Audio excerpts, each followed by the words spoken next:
Our mission is to be Jesus' light in the world, and it's our choice whether we shine the light or whether we hide the light. Are you letting your light shine, or are you hiding it?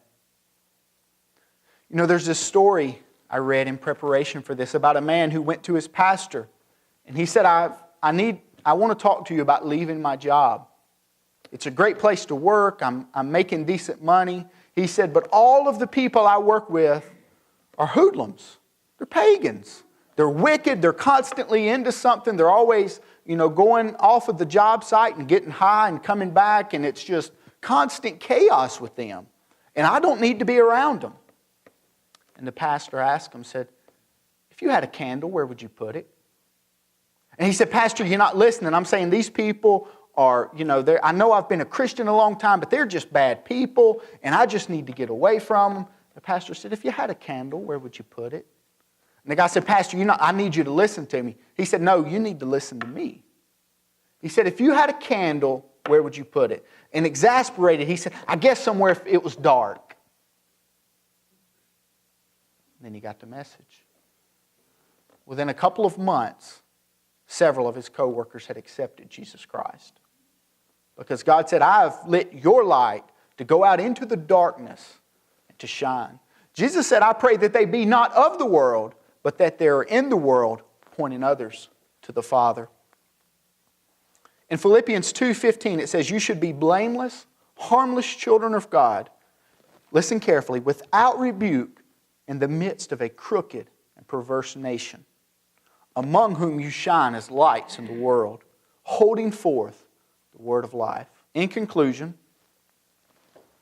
as we live connected to and surrendered to Jesus, as we live connected to and surrendered to Jesus, He empowers us and equips us to be salt and light in the world.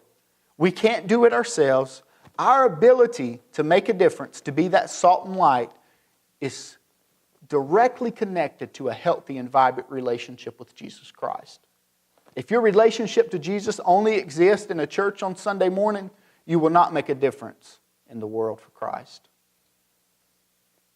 One author said, you are writing a gospel, a chapter each day, by the deeds that you do and by the words that you say.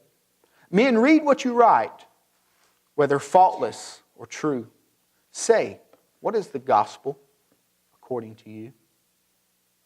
There are some in here today who have been a salt and a light in this community, like Mr. Wilson and Mr. Randy McGarity and Wanda and others like them. They have been a salt and a light in this community for decades.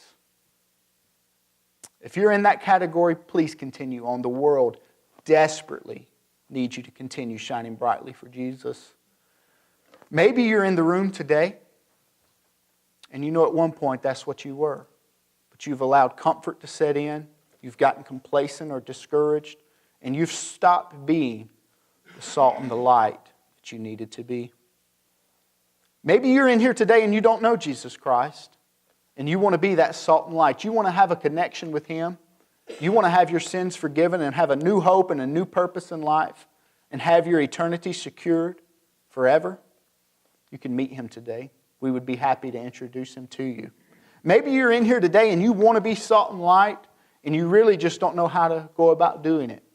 There are pastors and deacons and others in this church that would be happy to meet with you over a cup of coffee or a meal and begin strategically talking about how you can make a difference in your workplace, in your home, and in your community. By the power of the Spirit, we can be salt and light in our community, in this church, in our homes, and in our communities. We can make a difference. The church is not defeated. The church is not discouraged. We will continue to shine brightly for Jesus Christ.